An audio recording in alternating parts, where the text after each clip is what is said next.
Bueno, saludo a los demás que lo vean cuando pues, en video en YouTube. Les estaba contando que vamos a empezar a ver el último capítulo que nos atañe, perdón, que nos atañe dentro de nuestra materia de introducción al derecho, que va a retomar como las ideas del capítulo pasado sobre esas reglas primarias y secundarias y va a explicar más en profundidad cuáles son cuál es esa forma en la que existe el derecho y la manera en que se constituyen lo que él muy revolucionariamente ha decidido llamar sistema jurídico. Y de manera preliminar, me gustaría saber qué opinan. ¿Por qué piensan que hablamos de un sistema? Pues actual. Hoy por hoy hablamos de un ordenamiento jurídico, pero ¿por qué piensan que hablamos de sistema de ordenamiento jurídico y pues no hablamos simplemente de derecho, así como indiscriminadamente? Pues porque el derecho está como ya más sistematizado, ¿no? O sea, ya hay pues ordenanzas, ya hay, no sé, o sea, como una ciencia que lo estudia y que lo organiza, digamos, lo sistematiza, pues. Totalmente de acuerdo. ¿Alguien más quiere decir algo? Porque se tiene que clasificar, ¿no? O sea, se tiene que determinar qué sí es derecho y qué no, y pues no simplemente el derecho en general. Todos tienen toda la razón. Y justamente porque es que los esfuerzos que hizo Kelsen por trabajar con el derecho positivo, es ahí donde empezamos a hablar justamente, pues no ahí directamente, pero sí empezamos como a ver esos vestigios de lo que significa un sistema, porque empezamos a ver que hay un interés, y aquí la importancia de entender el derecho en contexto, porque nos damos cuenta de que el derecho él no crece y él no funciona de manera autónoma y él no crece ni se transforma de manera como independiente, sino que siempre hace caso al contexto social, al contexto político y al contexto cultural. Entonces, bajo ese entendido, lo que sucede como pues en la época de Kelsen y pues ya como con la época de Hart, es que aparecen, pues primero con Kelsen aparece el Estado moderno y posteriormente ya a lo que nos enfrentamos es al tan famoso Estado de Derecho y finalmente en el que vivimos hoy al Estado social de Derecho. Entonces todo lo que ustedes dicen es cierto porque justamente hemos decidido sistematizar el derecho y hemos querido darle ese tinte sistemático porque reconocemos algo fundamental y esa es la seguridad jurídica. La seguridad jurídica es prácticamente lo que más explica, pienso yo, la razón por la cual hablamos de un sistema. Porque es que un sistema puede que no sea infalible, pero al menos tiene una serie de reglas y tiene una serie de principios que lo guían y que a uno como individuo que está sujeto a las decisiones del sistema, uno puede como prever en una cierta medida lo que va a pasar con uno dentro del sistema jurídico. Eso lo van a ver en profundidad en derecho penal. Es esta idea de que existe unas determinadas expectativas sobre la manera en que nos comportamos en sociedad. Y lo que hace, por ejemplo, el derecho penal es asegurar esas expectativas y decir como, pues la idea es que uno pueda andar por la calle sin el miedo a que lo maten. Pues lastimosamente no es el caso, pero pues sí está esa idea. Entonces aquí otra vez les paso la pelota y les pregunto, ¿ustedes qué piensan que busca Hart con este último texto que trataron?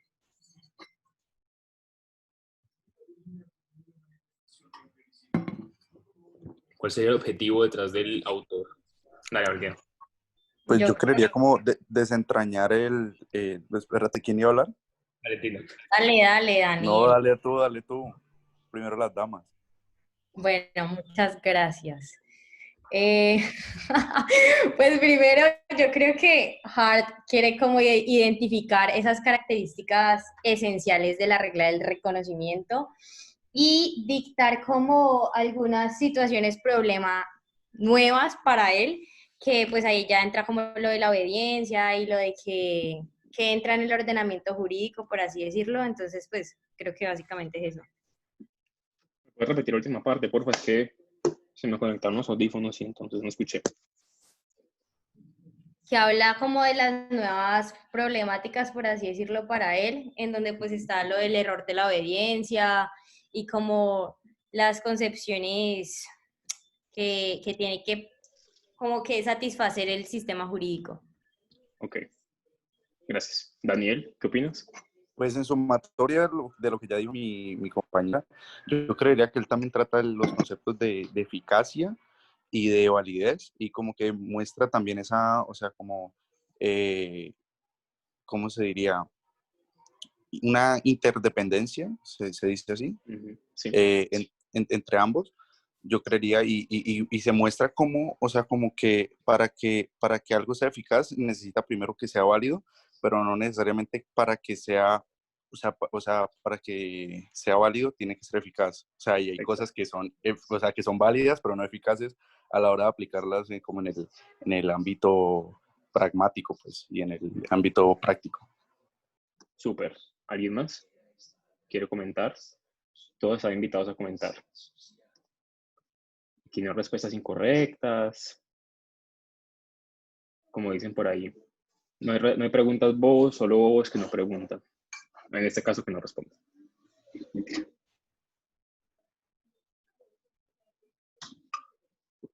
Listo. Bueno, estoy completamente de acuerdo. Porque justamente yo siento que lo que busca Hart específicamente con este texto es como en un primer momento mostrar cuál es el efecto de la regla de reconocimiento. Entonces lo que él nos va a decir es como la regla de reconocimiento es algo casi que revolucionario, pero que realmente no es tan nuevo como parece, sino que, pues todo lo contrario. Es algo que ya ha existido desde hace mucho tiempo y lo vemos, por ejemplo, cuando nos plantea, y lo que les decía la vez pasada, del digesto y de las 12 tablas y de la codificación. Y es que justamente cuando empezamos a recoger el derecho y cuando intentamos, como bien dice Kelsen, positivizarlo, pues a lo que nos enfrentamos es como esa intención de crear una suerte de regla de reconocimiento, porque es que en concordancia con lo que les decía previamente, justamente esta regla de reconocimiento nos asegura la seguridad jurídica y es la que nos permite actualmente hablar de seguridad jurídica. Entonces, lo que está haciendo Hart es poner en el foco de atención esta idea que hay detrás de la seguridad jurídica e intentar plantearla de tal manera que podamos entender el derecho a partir de ella. Entonces, en un primer momento hace eso, se encarga básicamente de poner la regla de reconocimiento como, ahí tienes que prender la salida del gas. Un momentico, por favor.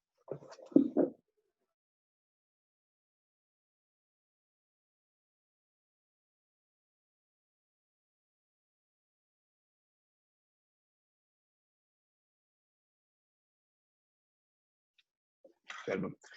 Que estaba, entonces sí, como que trata de colocarle esa regla de reconocimiento sobre la mesa y trata de constituir una teoría del derecho más ubicada a partir de los sujetos y a partir de los intereses de los individuos.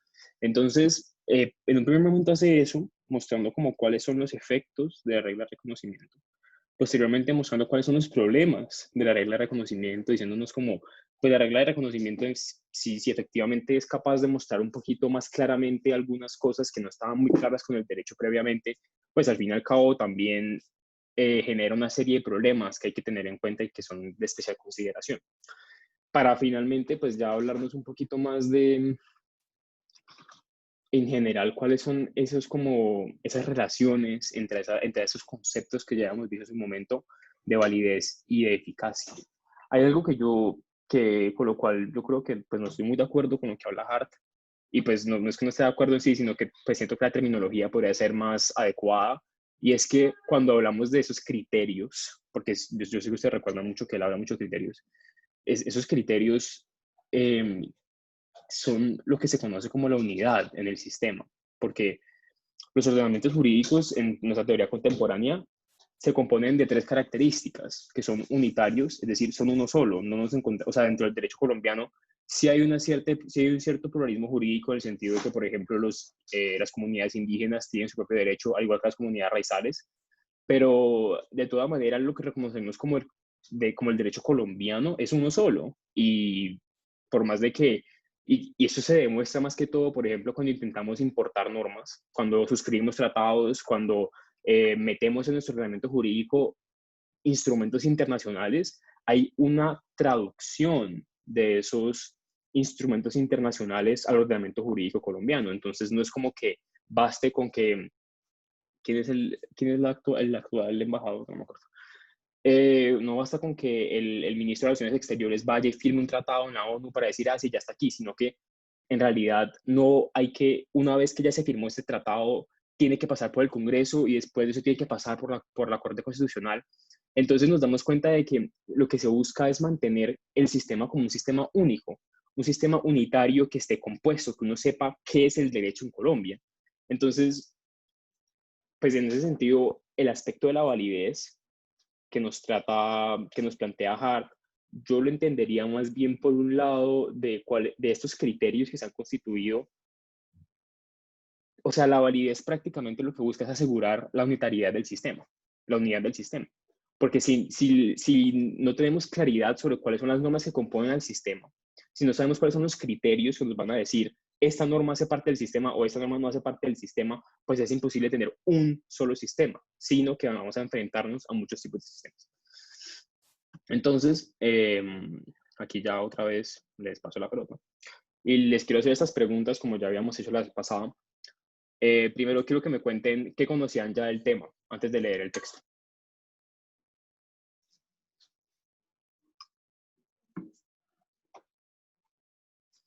Yo prácticamente pero nada, ¿de qué te tema? lo juro, no, nunca había leído nada parecido. Del tema de, pues, de Hart, como de ese texto, ¿qué conocían previamente, especialmente del autor? O sea, sí, como que Daniel obviamente sí conocías porque ya habías leído dos textos de él. Entonces como que ya tenías una idea de cómo se iba componiendo, pues en una cierta medida, el sistema jurídico de Hart. ¿Cierto?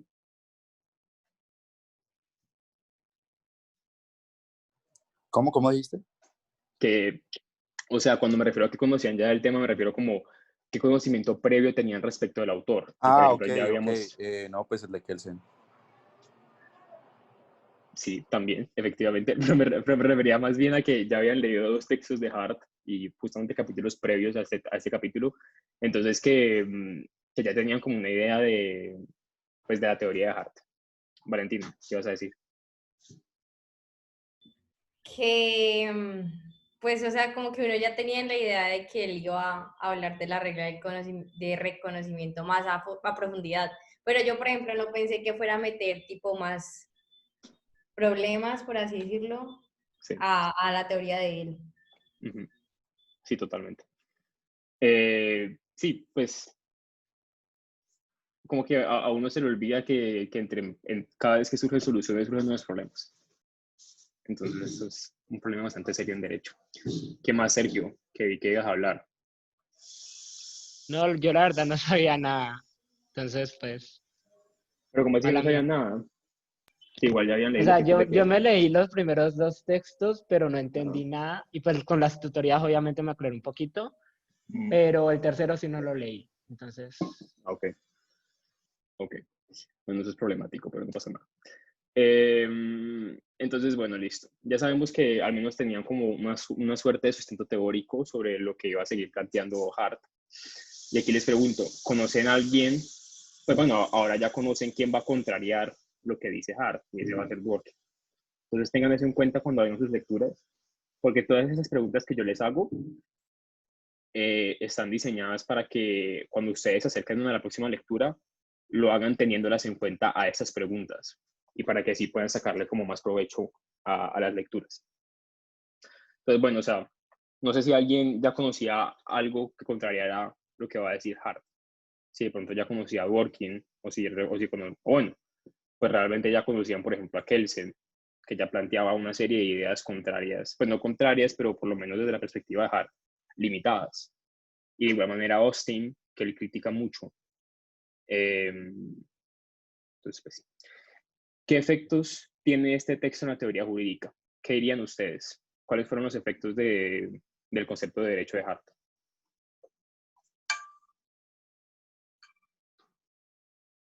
¿Creen que fue importante? ¿Que no fue importante? pues yo creo que como toda teoría, pues ayuda a organizar el derecho, eh, lo, le da como una estructura, una forma, digamos, con lo de la regla de reconocimiento, las reglas primarias y secundarias, digamos, el carácter, dinámico del derecho. Es como, más que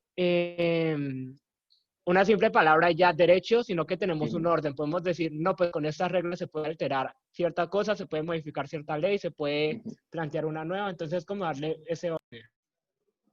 Totalmente de acuerdo. Sí, ves que sí habías entendido bastantes cosas. ¿Qué más quiere comentar?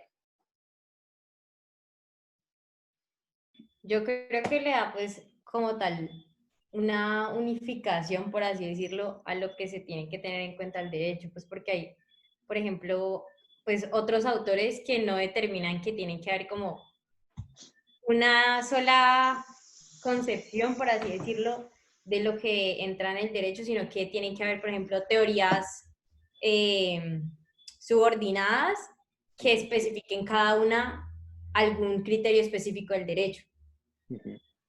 Ok, sí. ¿Alguien más le gustaría decir algo?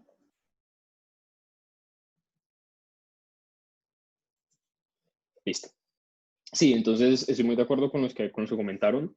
Efectivamente, como que mueve muy en la vida lo que dice Sergio en el sentido de que justamente se encarga de mostrar ese aspecto dinámico del derecho y se encarga de plantearlo de una manera un poquito más llamativa, por así decirlo, un poquito más proactivo del derecho. Y también en lo que dice Valentina, de que justamente se encarga de, no es como tal una tarea recopilatoria, pero sí se encarga de retomar algunas ideas para irlas incorporando y para darle un poquito más de sentido a lo que a lo que se ha ido hablando sobre la teoría jurídica. La última pregunta sobre ese aspecto de pensar es ¿cuáles son los conceptos principales del texto? Y esto no quiero que me lo respondan, sino que quiero que los tengan en mente para, para las siguientes preguntas. Entonces aquí ya les hago preguntas de ustedes, de cómo se sintieron con el texto. Entonces les pregunto, ¿les pareció difícil de entender el texto? Pues yo ya te había dicho que sí, no entendí nada. Okay. Sí, efectivamente. A mí no me pareció difícil, la verdad. A mí Pues tampoco. como muy claro. Iba desarrollando la idea. Sobradores. Ay, vos que ni estás participando, Jefe. Porque no ¿Verdad? entendí Yo pensé hace nada. como 6 tutorías que no aparecen.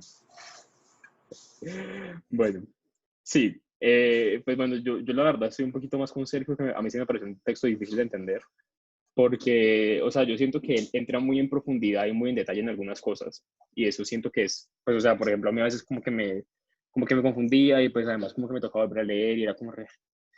Pero sí, pues igual me alegra que les haya parecido fácil, y significa que ya le están cogiendo el ritmo a la vaina. Entonces sí, o sea, pues yo siento que de manera general tiene la facilidad de que es un autor muy estructurado, de que, y pues que además no solamente retoma lo que dijo previamente, sino que también lo recapitula. Entonces no es como que te habla de la nada como así, como lo dije hace 400 páginas, tal cosa, no, sino que justamente decide como justamente veíamos que la teoría a la que nos oponíamos era la teoría predictiva de la obligación. Pero bueno, entonces les pregunto, ¿les pareció interesante? Y sí, ¿qué partes les pareció interesante?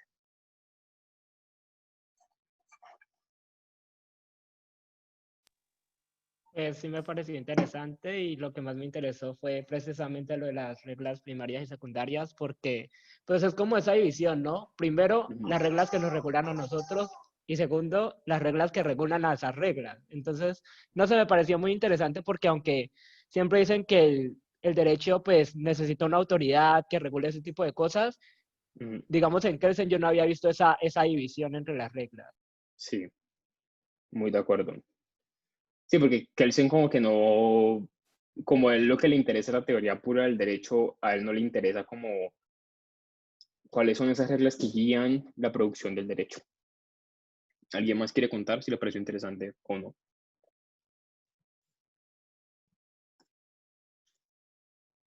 La verdad no me pareció interesante. Pues, o sea, ¿Por era qué? como que, pues, no sé, porque ya vimos mucho de Hart, ya estoy cansada de Hart. Entonces, pues, más textos de él, no.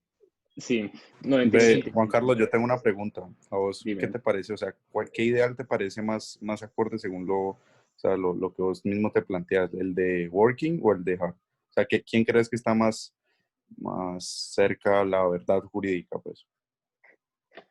La verdad jurídica no existe, entonces partamos desde ese presupuesto para responder a la pregunta. Dworkin y Hart son autores que yo siento que no se pueden entender individualmente. Tal vez Liliana, si escucha esto, me escupa, pero siento que son autores que se produjeron y que crearon una teoría a partir de la discusión. Y eso o sea, por eso me parece tan valioso este tema, porque si bien no les manda como tal un texto referente, o no les ha mandado como tal un texto referente al debate en sí, me imagino que lo que quiere es que primero entiendan como individualmente a los autores, hagan una idea de lo que ellos entienden y posteriormente ya traten pues de ver ese debate en sí.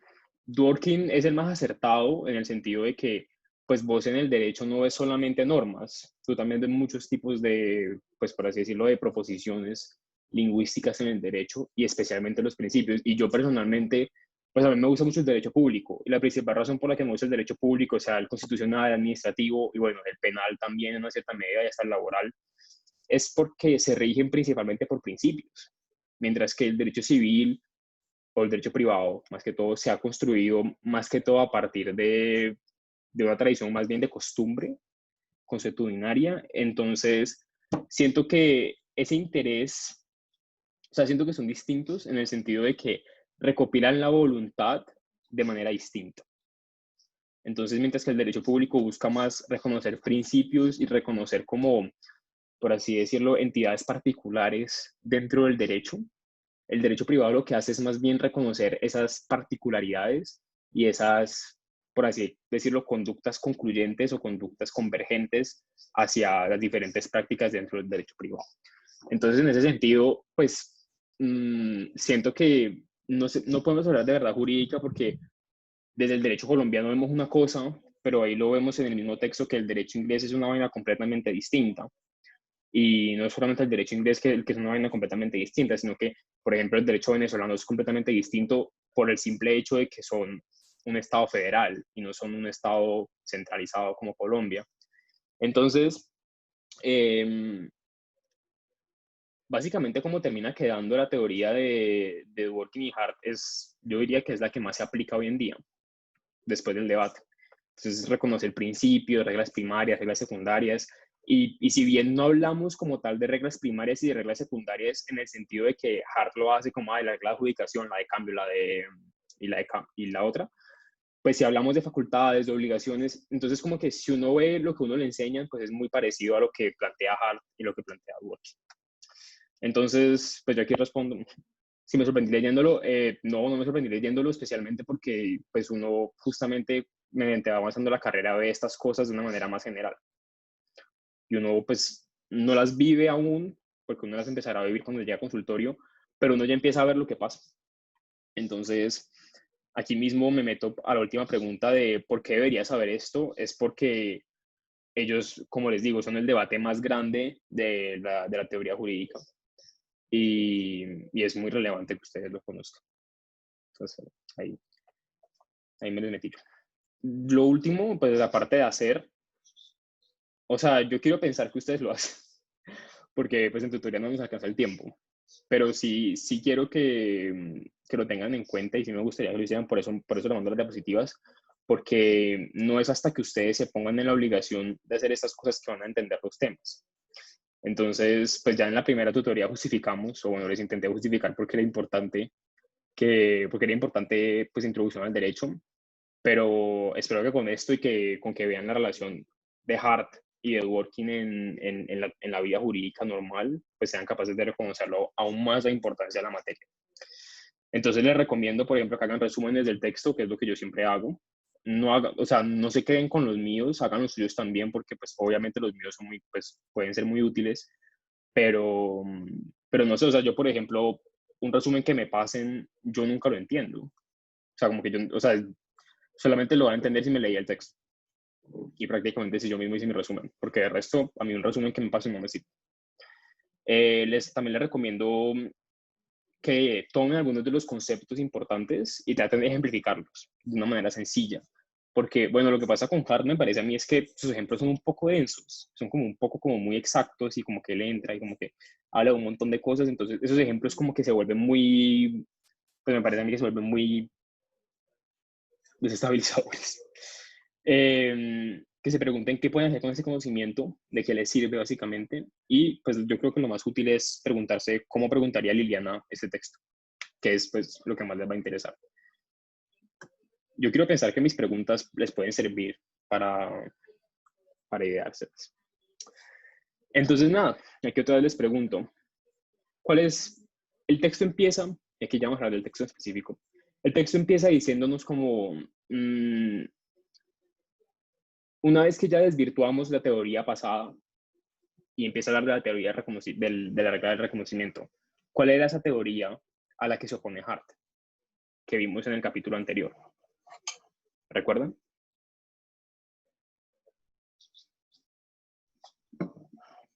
Pues en general, como, es que, bueno, no sé si sea la teoría como tal, pero pues al hecho de cumplir como las normas meramente por obligación, ¿no?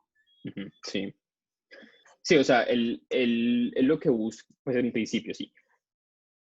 A lo que él se opone es esa teoría de que obedecemos las normas por un hábito y que justamente lo que reconocemos como derecho no es más que la producción normativa de de una única autoridad que es ilimitada. Perdón. Entonces, ¿qué pasa? Que este texto parte desde donde nos había dejado la vez pasada. Y hay dos teorías muy importantes que necesito que recuerden cuando piensen en Hart. Todas siempre se remiten a Austin. Para Austin, básicamente, el derecho no era más que ese conjunto de órdenes que emitía, como ya habíamos dicho, una autoridad ilimitada y una autoridad absoluta. Entonces, que era prácticamente un monarca que establecía una cantidad de normas sin obedecer a ningún tipo de criterio y sin obedecer a ningún tipo de principios. Eso en un primer momento. Segundo, que las personas seguían el derecho simple y llanamente porque era una obligación de costumbre, no porque las personas se sintieran identificadas o porque entendieran cuál es la relevancia del derecho. Y tercero está la teoría de la obligación, y es pensar que las normas tienen una única función predictiva. Entonces, esas son las dos teorías a las que Hart más se remite, diciendo como esto no está completo, o sea, sí se puede, o sea, sí sirve para entender unas cosas, pero recordemos que lo que quiere Hart a través de esos textos es decirnos, hay una cantidad, y aquí me remito al primer capítulo, hay una cantidad de preguntas persistentes que no somos capaces de responder, y que cualquier tipo de teorización sobre el derecho lo que busca hacer, consciente o inconscientemente, es responder a esos problemas recurrentes y decirnos, hay ciertas cosas que siempre vamos a intentar responder el derecho, pero que por la manera en que lo estamos entendiendo, nunca vamos a poder entenderlo. Y esa manera es justamente la perspectiva de Austin. Entonces, ¿no? Una vez ya hemos entendido esto como esta oposición como tan vehemente de Hart hacia Austin, es que vemos que él nos dice, lo que nos decías no estaba tan mal, pero sí le faltaba mucho. Entonces, cuando él empieza a plantear su teoría sobre el derecho como este sistema donde encontramos normas primarias, bueno, reglas primarias y reglas secundarias, esas reglas secundarias, las tres que encontramos, específicamente el reconocimiento, va a ser la que más importancia va a tener a teoría de Dworkin, va a ser como su niña bonita. Porque es que justamente lo que nos damos cuenta es que mantiene lo que ya les había planteado previamente, esta necesidad de una cierta unidad en el sistema jurídico y que además mantiene esta seguridad jurídica que es hacia lo que tiende el siglo XXI. Entonces, lo que dice es que es necesario reconocer esa regla de reconocimiento para ver los fundamentos de un sistema jurídico, porque es solamente a partir de ella y reconocer que hay una regla que te va a decir cuáles son las normas a aplicar en diferentes casos y cuáles son las normas que te aplican a ti, que vamos a poder entender cómo se componen y cómo se construyen los ordenamientos jurídicos. Entonces él nos va a decir, la regla de reconocimiento es muy chévere, porque es que ella es súper complicada. Entonces, básicamente nos dice como lo que sucede con la regla de reconocimiento es que ella puede ser o muy compleja, como es el caso de los estados modernos y los estados sociales de derecho, o puede ser muy sencilla, como es el caso pues que siempre toma el Rex primero, que es simplemente un rey que decidió colocar en unas tablas las normas que van a seguir a la sociedad. Entonces, en ese sentido, esa regla de reconocimiento adquiere este poder porque ya sabemos que ella permite la existencia de esos criterios diferenciadores. Entonces, esos criterios diferenciadores, ¿qué son? Esos criterios son esos chancucos, por así decirlo. Son como, yo siempre lo explico así. Cuando estamos frente a un ordenamiento jurídico, bring your share window to the front. ¿Qué está pasando?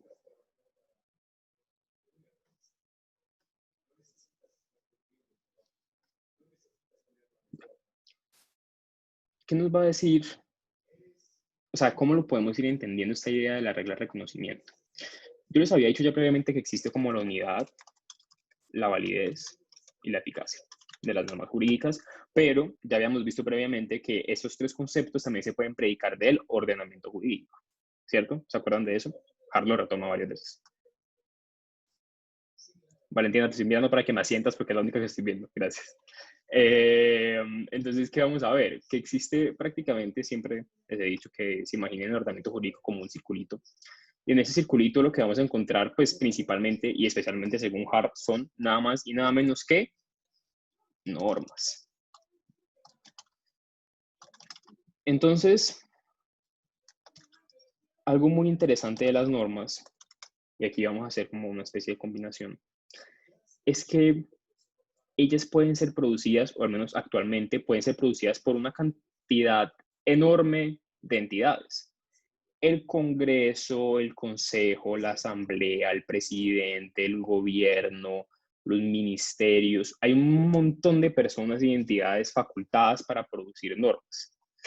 Entonces, esto nos plantea un problema, porque cuando reconocemos que hay tantas fuentes del derecho, como nos decía Hart, pues nos vamos a enfrentar ante la situación de determinar cuáles son las normas que nos aplican. Porque eso es lo que queremos al final del día. O sea, eso es lo único que nos interesa, saber cuáles son las normas que nos aplican para justamente mantener lo que llamamos la unidad de ordenamiento jurídico. Entonces, resulta que Hart hace algo muy chévere, y es que él te va a decir, ¿te acuerdas de la regla de reconocimiento? Ella funciona de una manera interesante, porque lo que ella va a hacer es que ella va a tener un contenido. Entonces la regla, vamos a imaginar que es una tabla, y dentro de esta tabla, la regla nos va a plantear criterios. Y todos esos criterios que la regla de reconocimiento nos plantea nos sirven para una cosa. ¿Cuál es? Determinar cuáles son las normas que nos van a aplicar. ¿Me siguen? Gracias. Entonces, esos criterios son muchos. Y efectivamente, lo que nos vamos a dar cuenta es que esta idea de una regla de reconocimiento, pues en realidad es súper abstracta. Porque como tal la regla de reconocimiento, o sea, no es como que yo abra la Constitución y yo busque artículo 184, regla de reconocimiento. No, eso no existe. Pero la Constitución sí nos va a plantear una serie de criterios que nos van a ayudar a determinar cuáles son las normas que nos aplican. Entonces, entendamos lo siguiente. Las normas que nos van a aplicar son las normas que van a estar dentro del ordenamiento jurídico. Si la norma está fuera del ordenamiento jurídico, no nos va a aplicar, en teoría. Esa es la teoría. Pero ¿qué sucede? Que es que la idea de norma no es propia al derecho. Existen normas morales, existen normas religiosas, existen normas sociales. Y entonces lo que nos va a decir la regla de reconocimiento es que, pues efectivamente existen otros tipos de normas. Existen otros tipos de normas.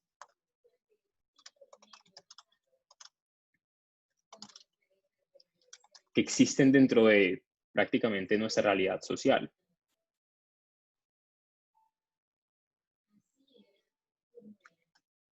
Bueno, eso es una pregunta que yo les haría. ¿Ustedes piensan que la sociedad está dentro del ordenamiento normativo o está fuera del ordenamiento normativo? Siempre me hago esa pregunta cuando hago sus dibujitos. Pero bueno. En todo caso, mi punto con todo esto es decir lo siguiente. La sociedad, esa que está en naranja, la sociedad, va a estar regida por estas normas. Bueno, yo creo que va adentro. Yo creería que va adentro, pero a la vez fuera, no sé. Sí, total.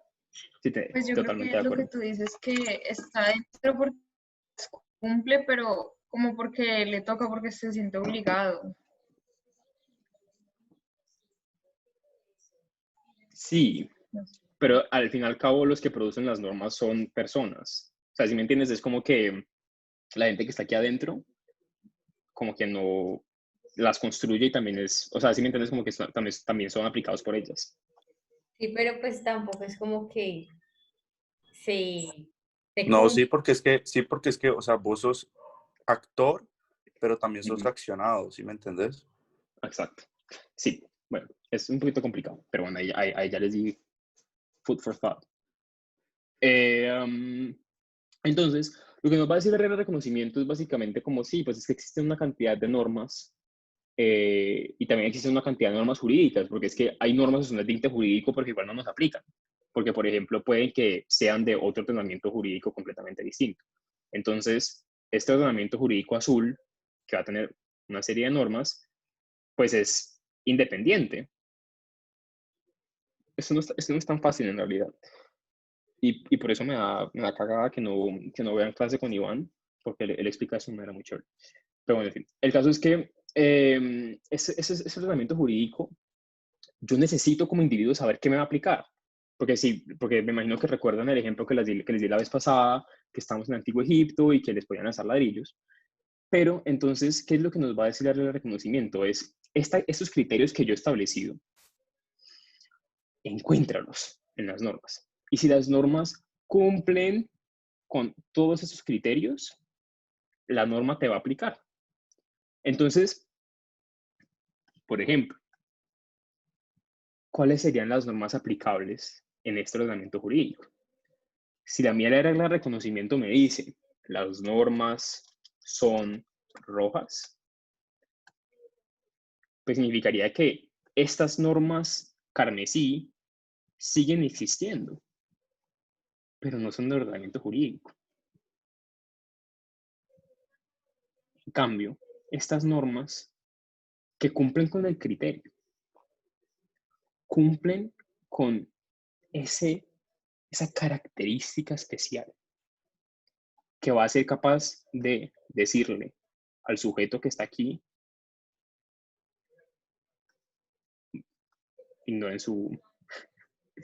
ya, le va a decir a ese sujeto que está aquí, yo, como norma carmesí, no te puedo decir qué hacer, o al menos no con el poder que tiene el derecho, pero yo en tanto que norma roja sí. Eso es la regla de reconocimiento. Nos va a decir cuáles son las normas rojas y cuáles son las normas carmesí.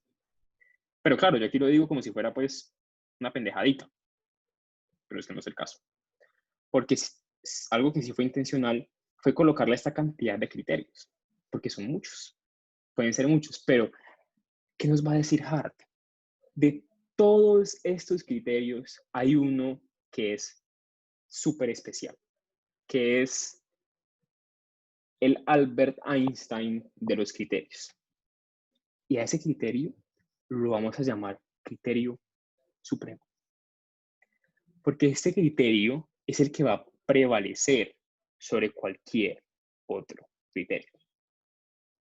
Y a eso se refiere Hart cuando hablamos de que los criterios pueden ser ¿cómo digo? Derivados o dependientes. ¿Dependientes? No. Subordinados, perdón. Pueden ser subordinados o derivados. Y entonces, este criterio que va a ser la sensación del bloque. Eso es otra pregunta buena. ¿Lo supremo debería ir arriba o debería ir al final? Porque es que yo llego al criterio supremo pasando por todos los criterios. Y entonces el Pero pues es criterio, la base. por eso. Entonces diría Pero que eso es sí, abajo. perspectivo, o sea, eso es Sí, dependiendo eso de cómo lo quieras representar, la verdad. O sea, O sea, porque, por ejemplo, si vos pensás que es por sucesión, pues, de pasos, o sea, pues también, digamos, si vos estás en una torre y querés llegar a la parte superior, suprema, donde está el jefe, por decirte algo a lo Donkey Kong o no sé, pues también puedes ver la supremacía jerarquizada en forma, Inverso. pues, O bueno, sí, pues sí, es como también muy, hacia puede muy ser, arriba. ¿no? relativo como Y verlo. vertical. ¿Qué? ¿Qué dice Natalia?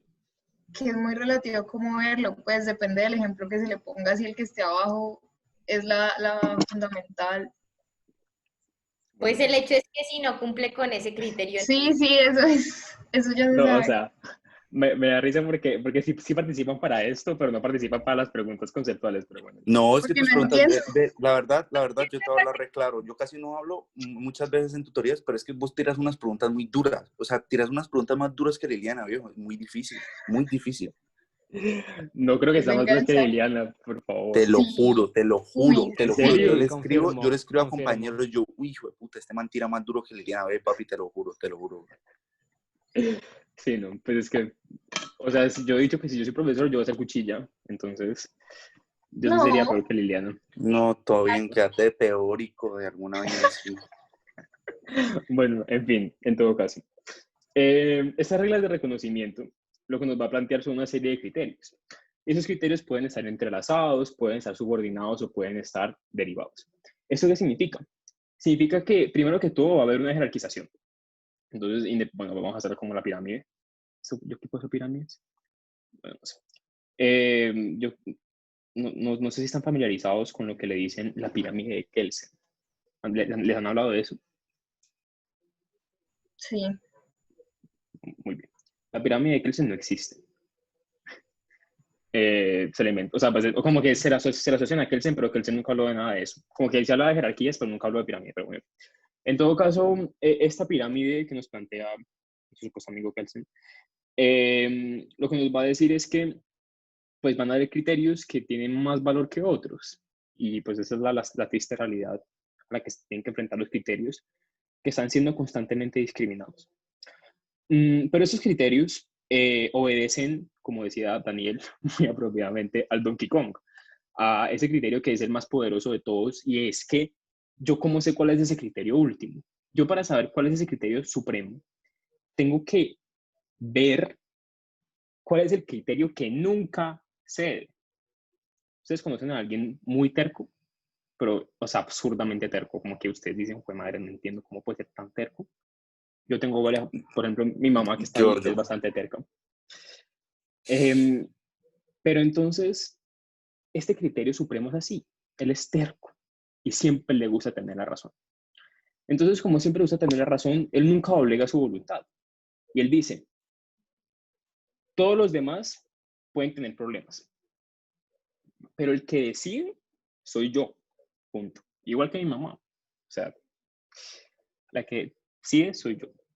Entonces, este criterio supremo lo que nos va a decir es que todos los demás criterios que encontramos pueden estar asociados.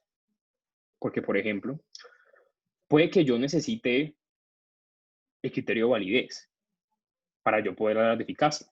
Y cuando hablamos de eficacia y validez, justamente nos enfrentamos a criterios, salud, que están,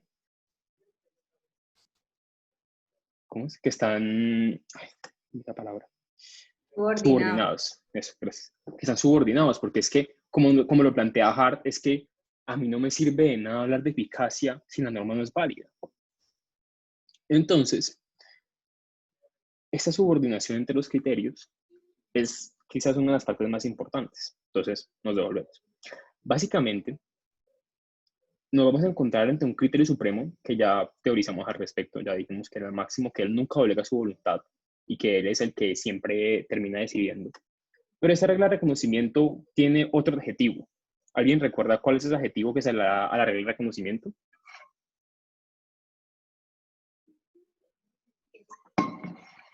A ver, eso no está difícil. Lo de que está aceptada, pero no expresada. No, eso es muy importante, pero no es el adjetivo.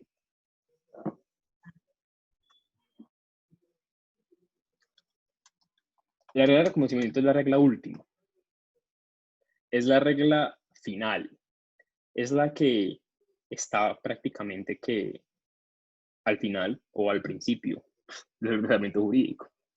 Porque entonces vamos a ir pasando por un montón de reglas. ¿Y esto con qué objetivo? Recordemos que la regla de reconocimiento lo que nos hace es que nos brinda esos criterios con los cuales podemos establecer cuáles son las normas que hacen parte o que no hacen parte del ordenamiento jurídico. Pero entonces, esta regla de reconocimiento tiene una función final, que es a partir de sus criterios determinar justamente cuál va a ser la norma válida. Así que, esta regla de reconocimiento hablamos de que es una regla última, porque yo puedo tener una norma y yo puedo preguntarme si esa norma es válida o no. Pero entonces, ¿yo qué hago? Yo voy a otra norma y reviso. Vamos a hacer un ejemplo con esto, que es el que daba Hart.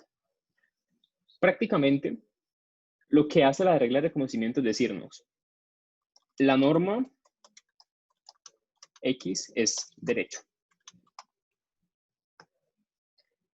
Y eso se complica cuando nos enfrentamos a un ordenamiento que tiene una multiplicidad de fuentes del derecho, porque nos va a decir varias cosas son derecho. Y por ejemplo, en nuestro ordenamiento jurídico, la jurisprudencia es derecho, la doctrina es una fuente del derecho. Y se dividen en fuentes auxiliares y fuentes principales. A Liliana le gusta mucho ese tema. Y entonces, lo que hace la regla de reconocimiento es decirnos si la norma X es derecho. Y cuando hace eso, a lo que nos vamos a dar cuenta en los ordenamientos jurídicos contemporáneos es que hay una constitución, que es la norma de normas. Y esa constitución lo que va a hacer es otorgar facultades. Entonces, le va a dar poder a las diferentes ramas del poder público. Nos va a decir el ejecutivo, el legislativo y el judicial están facultadas para producir normas. Estas normas, ¿cómo se llaman en cada uno? Eso es muy importante que lo sepan, porque en serio, si yo hubiera sabido esto cuando seguí en la carrera, me habría ahorrado muchas cosas. El ejecutivo produce normas que se llaman actos administrativos.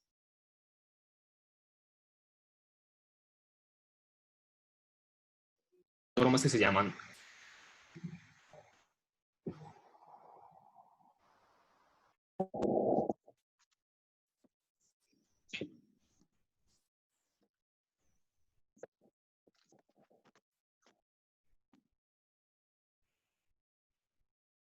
¿escuchan? Sí. Sí, ahora Sí. sí. Entonces, la rama del Poder Judicial va a producir normas a partir de las Juan providencias. Carlos, perdón, es que creo que se me fue el internet. ¿A mí puedes repetir la legislativa, porfa? Las legislativas son las leyes y el Ah, judicial ya. las providencias, que pueden ser o sentencias o autos. Esto yo creo que ustedes lo ven en Civil y Personas. Lo de las providencias y los autos. Entonces, ¿qué pasa? Que es que la Constitución faculta a los diferentes poderes por medio de normas para que produzcan ellos mismos normas. Y a su vez, como las ramas del poder público no están compuestas por una sola entidad, a excepción del Congreso, pues van a haber muchas personas dentro de cada norma, dentro de cada rama, facultadas para producir más y más y más normas. Entonces, imagínense, no sé cuántos jueces hay en Colombia, pero deben ser bastantes. Digamos que son 20.000 jueces. Hay 20.000 personas facultadas para producir normas en Colombia, solamente en la rama judicial. Y en el Ejecutivo, cada gobernación, cada alcaldía, cada consejo, cada asamblea departamental está facultada para producir normas. Entonces, ¿qué pasa? Que es que dentro de esta misma rama ejecutiva, por ejemplo, encontramos el caso de... Es que no quiero ver sus ejemplos. Digamos que encontramos otra entidad, vamos a llamarla Colpensiones. Colpensiones, en una cierta medida, está capacitada para producir normas. Y entonces Colpensiones, ellos lo que producen son resoluciones. Colpensiones produce resoluciones, que son actos administrativos. Pero ¿qué pasa? Que es que cuando yo quiero ver un acto administrativo de Colpensiones, yo me pregunto, ¿es esto derecho? Entonces, ¿yo qué hago? Yo busco esa norma que facultó a Colpensiones para producir normas. Y subo. ¿Y qué me encuentro? Al Ejecutivo. Entonces yo me pregunto como, pero bueno, ¿quién le dio la facultad al Ejecutivo para facultar a Colpensiones de que produzca derecho? Y entonces ¿yo qué hago? Subo a la Constitución. Y entonces en la Constitución nos dice quiénes están facultados para producir normas. Entonces, ¿por qué la regla de reconocimiento es última? Porque la norma de reconocimiento no es la Constitución, porque yo puedo ir más allá y preguntarme, ¿y quién facultó a la Constitución para facultar? ¿Qué nos va a decir? La regla de reconocimiento, y aquí retomo lo que me había dicho Valentina, y es que la norma de reconocimiento es en general aceptada por todos. La norma de reconocimiento, la regla, hace más bien referencia a un aspecto fáctico, a un hecho. No es tanto jurídico. O bueno, pues más o menos lo plantea así Hart, diciendo como, no se trata realmente de una instancia prejurídica. Simplemente se trata de que las personas han aceptado esa regla de reconocimiento. Entonces, a esto nos referimos cuando decimos que la regla de reconocimiento es última. Y ya saben a qué nos referimos cuando hablamos de que hay un criterio absoluto. Y entonces, les pregunto otra vez, ¿cuál es el adjetivo con que Hart contrasta, o más bien opone, esa idea de criterio absoluto? ¿Se acuerdan? Él dice, no hay que confundir el absoluto con ¿El infinito? no el infinito como tal, pero sí, es el ilimitado. Entonces, lo que sucede es que no es que haya una regla de reconocimiento ilimitada, porque es que cuando hablamos de ilimitado, nos estamos retrotrayendo a todo lo que Hart nos dijo, esto no es, porque así habla Austin. Austin nos dice, hay una autoridad ilimitada que es capaz de producir normas sin que le importe si respeta cualquier tipo de criterio. Entonces recuerden, hablamos de un criterio absoluto, hablamos de un criterio absoluto, supremo, perdón, hablamos de un criterio supremo y hablamos de una regla de reconocimiento que es última. ¿Hasta aquí todo claro? Digan la verdad. Sí. Ya. Y entonces, bueno, ya habíamos hablado un poquito entonces de cómo funciona la relación entre eficacia y validez en Hart. Nos dimos cuenta, y yo dije específicamente, que estaban subordinadas. ¿Por qué? ¿Alguien me puede explicar por qué están subordinadas?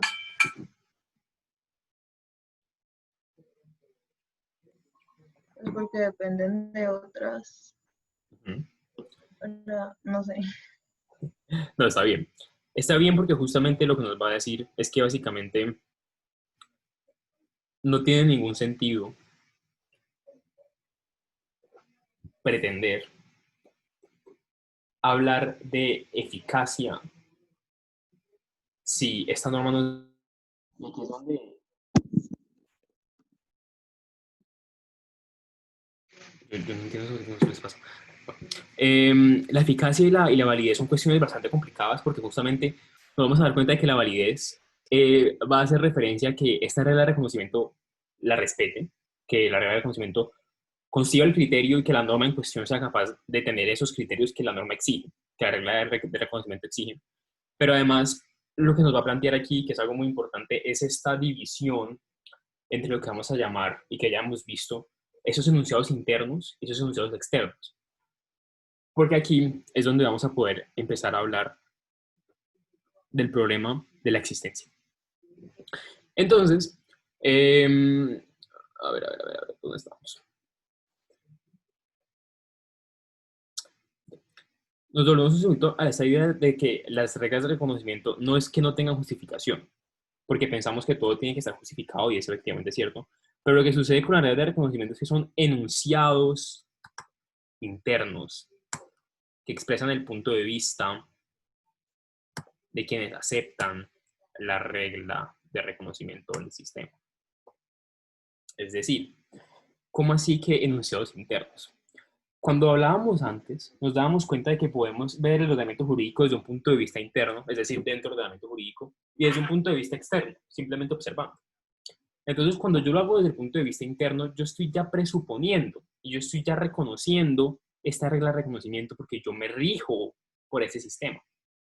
Yo respeto ese sistema. Yo obedezco ese sistema.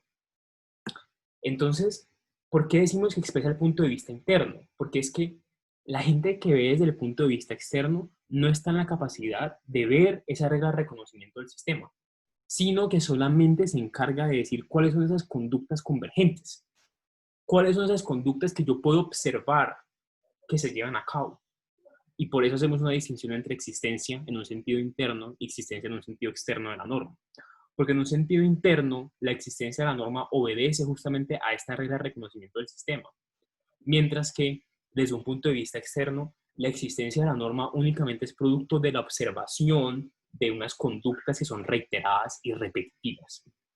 Pero antes de poder hablar de esto, tenemos que reconocer algo súper importante y es que esta idea de los enunciados internos y la regla de reconocimiento exigen dos cosas. Primero, la aceptación de una regla de reconocimiento adecuada para determinar el derecho. Y segundo, que la regla de reconocimiento no solo es reconocida por el individuo, sino también por el sistema mismo. ¿Cómo así? La regla de reconocimiento opera en dos vías.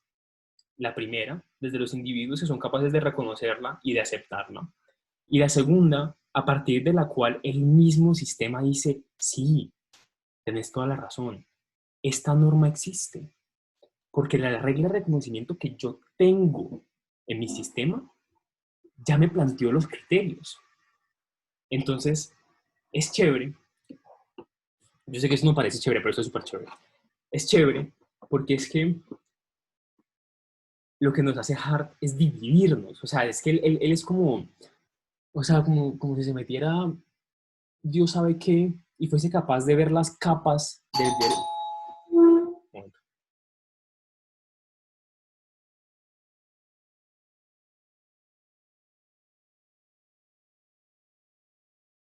Le llegó el domicilio. Ojalá. Entonces, lo que hace Hart es simplemente desdoblarnos en ese sentido el ordenamiento jurídico y decirnos, existe este aspecto propio del sistema, existe este aspecto propio a los individuos que se encuentran bajo el sistema. Entonces, la regla de reconocimiento no se trata únicamente de algo que sea aceptado, sino que también se trata de una regla que el mismo sistema acepta. Y esto es necesario para que podamos hablar de este punto de vista interno de la regla de reconocimiento. Y ahora que ya vimos todo esto, bueno, y esto también es súper importante, la regla de reconocimiento no es válida ni inválida, solamente es reconocida. Porque justamente yo no puedo, como no se trata de una norma que sea propia al sistema en sí. Estas normas no responden ni a las categorizaciones, ni a, por así decirlo, las clasificaciones que hace el mismo sistema de las diferentes normas. La regla de reconocimiento es sui generis, es única en su especie. Porque yo no la puedo clasificar directamente en el ordenamiento jurídico, pero yo sé que el ordenamiento me la reconoce. Pero ahora todo esto, una vez ya hemos entendido que el derecho ya no se trata, pues como que el sistema jurídico ya no se trata simplemente de que todos seguimos las órdenes de un soberano porque sí, por simple costumbre, sino que justamente encontramos una regla de reconocimiento que nos ayuda a determinar cuáles son las reglas que nos dirigen, pues entonces aparecen nuevos problemas. Porque no basta con efectuar una solución hasta para que aparezcan otros problemas. Y bueno, no sé qué tanto haya profundizado Liliana en ese tema, Pero entendámoslo de una manera muy sencilla porque la verdad me parece que es muy, o sea, que está muy, muy enredado. El primer problema es el problema de clasificación, que es el que ya les dije. Que justamente la regla de reconocimiento va a escapar a las categorías habituales de ordenamiento jurídico.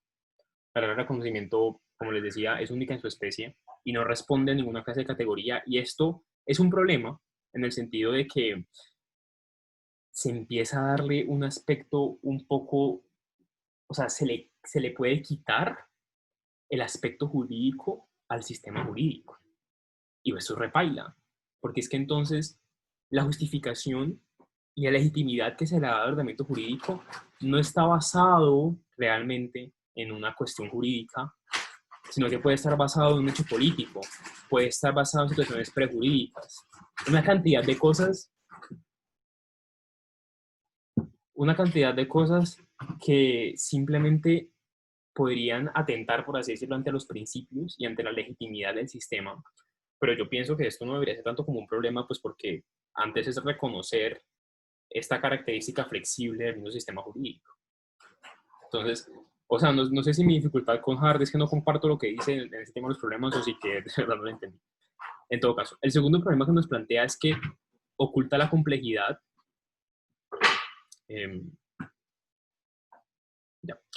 Cuando empezamos a hablar de esos temas de existencia, a lo que nos enfrentamos es a una cuestión de que hablar simplemente de que las normas existen o no existen es muy reduccionista. Y obviamente esta idea de hablar de la existencia de la norma es producto de la existencia de la regla de reconocimiento. Porque la regla es la que nos dice qué normas van a existir y qué normas van a ser válidas y qué normas no. Entonces, se ignora que los ordenamientos jurídicos no aparecen de manera espontánea. No es como que, ay, mira, un ordenamiento jurídico. No.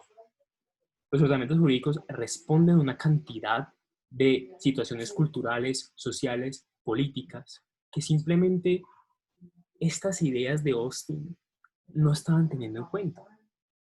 Porque es que lo que pasa es que el ordenamiento jurídico tiene unas etapas y tiene unos procesos tan específicos, tan propios y tan únicos a cada ordenamiento jurídico, que cuando hablamos simplemente de existir, olvidamos eso. Y finalmente, pues yo lo separé. Él no hablaba como tal de un tercer problema, pero me pareció como necesario separarlo. Y es la idea de la obediencia que ya habían planteado en un principio. Y es que el problema con hablar de que especialmente el legislador, es decir, esos funcionarios, porque recordemos que lo que hizo Hart antes de separarnos no fue por nada. O sea, en realidad, y es más, como que con esto nos hace una tercera separación. Entonces, en una primera escala vamos a tener como el sistema como tal, en una segunda escala vamos a tener a los que les aplica el sistema, y esta escala de a los que les aplica el sistema se va a dividir en dos, en los simples mortales y en los funcionarios que se encargan de aplicar, entender e interpretar las normas. Entonces, es problemático hablar de que el legislador simplemente obedece lo contemplado para poder legislar. Es decir, como que obviamente el legislador del Congreso está facultado por la misma Constitución para legislar. Pero no se trata de que el legislador simplemente obedezca eso y legisle, porque es que el legislador, o sea, él no produce normas como de manera automática. Él tiene en cuenta una cantidad, bueno, en teoría, él tiene en cuenta una cantidad de cosas para producir normas y para producir leyes que no siempre es el tema y no siempre aplica. Y entonces aquí encontramos unas condiciones necesarias y unas condiciones necesarias suficientes mínimas para la existencia de un sistema jurídico. Primero, que las reglas de conducta válidas según el criterio de validez último del sistema tienen que ser generalmente obedecidas. Es decir, que las personas, o sea, los simples mortales, tenemos que seguir y tenemos que reconocer la regla de reconocimiento. Y segundo, que esta regla de reconocimiento, cambio de adjudicación, deben ser aceptadas por los funcionarios como pautas o modelos públicos y comunes de conducta oficial. Es decir, tenemos en un primer nivel el reconocimiento general del sistema, diciéndonos como sí, esas reglas son las reglas de conducta y son las válidas. Y tenemos en un segundo momento que esa regla secundaria se nos había planteado Hart en su momento, tienen que ser respetadas y tienen que ser reconocidas por los mismos funcionarios del sistema jurídico para poder que este sistema jurídico exista. Entonces el sistema jurídico no existe así como así, porque exige esas dos condiciones, que se respeten y que sean generalizadas las conductas que respetan las normas, y segundo, que las reglas de reconocimiento, o sea, las reglas secundarias, sean aceptadas por los funcionarios como pautas o modelos públicos y comunes de conducta oficial. ¿Hasta aquí me entienden?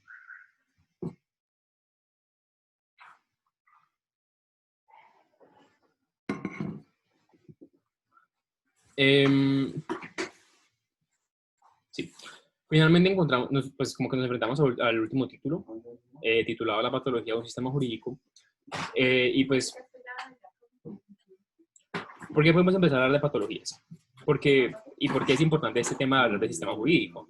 Porque es que resulta que este sistema jurídico va a ser como el sistema cardiovascular, el sistema respiratorio, que puede adolecer unas ciertas patologías. En ese sentido, esas patologías van a ser problemas que son del sistema, y esas patologías pueden ser de muchas índoles.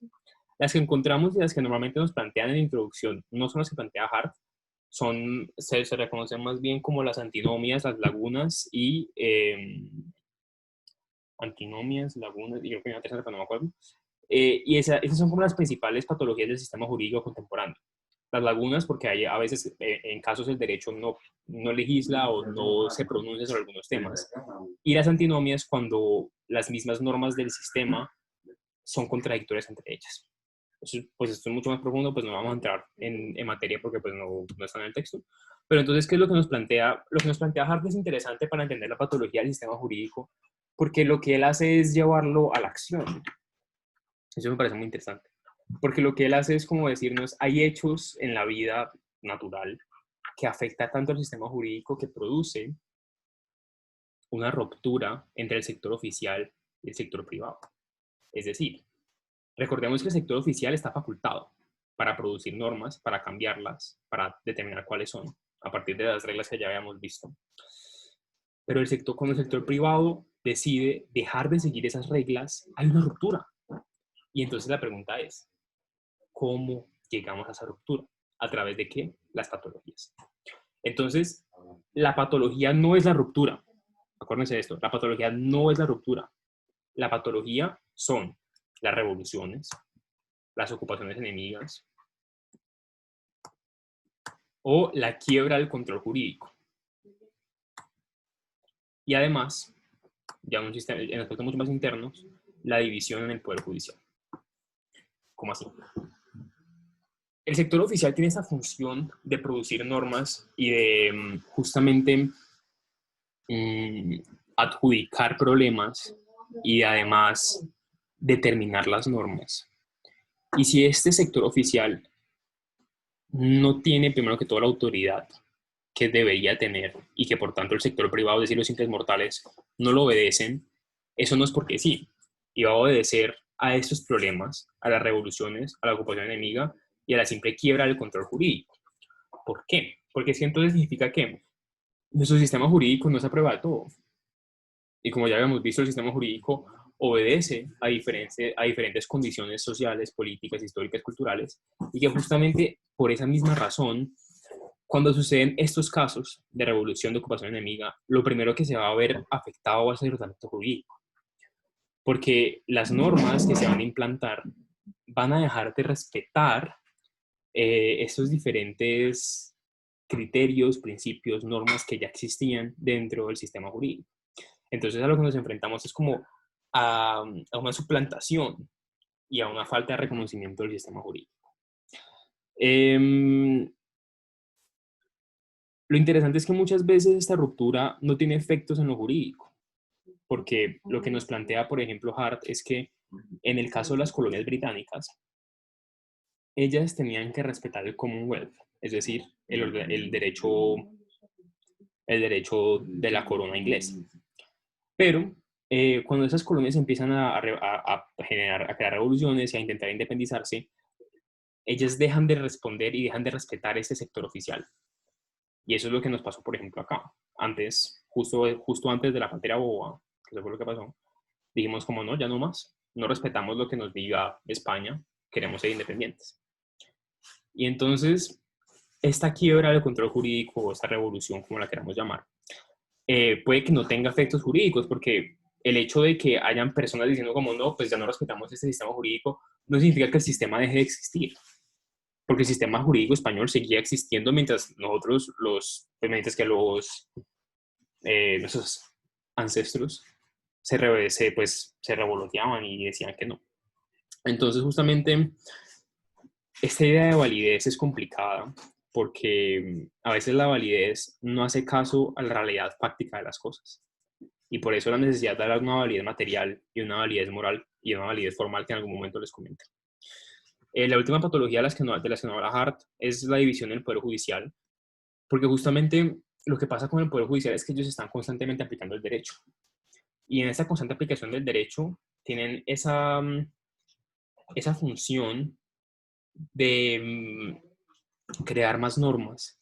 Y si de todos esos jueces que existen empiezan a decir como no estoy de acuerdo con lo que dice el otro juez porque ellos no están obligados a seguirse, excepto como a la Corte Suprema, a las Cortes Supremas, pues entonces si hay una división en el Poder Judicial, pues nos enfrentamos también ante una ruptura en el sector, entre el sector oficial y el sector privado. ¿Por qué? Porque es que si ni siquiera los jueces nos dicen cómo nos van a juzgar, y esto pasa mucho sobre todo en la jurisdicción contenciosa administrativa, donde literalmente los jueces pueden tener opiniones perfectamente opuestas, y en teoría la función de la jurisprudencia es como encauzar esas opiniones opuestas, pero bueno, no siempre es el caso. En todo caso, esta falta de claridad sobre la manera en que se van a resolver los casos, pues produce esta ruptura, porque es que entonces el sector privado ya no sabe cómo comportarse y por tanto ya no sigue las reglas que están reconociendo el sector oficial. Y ese es todo el texto. ¿Les quedó claro? ¿Tienen preguntas? ¿Cosas que no les hayan quedado del todo claras?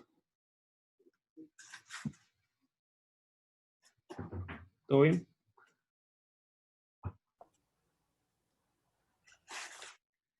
Yo todavía tengo una pregunta. Dime. Bueno,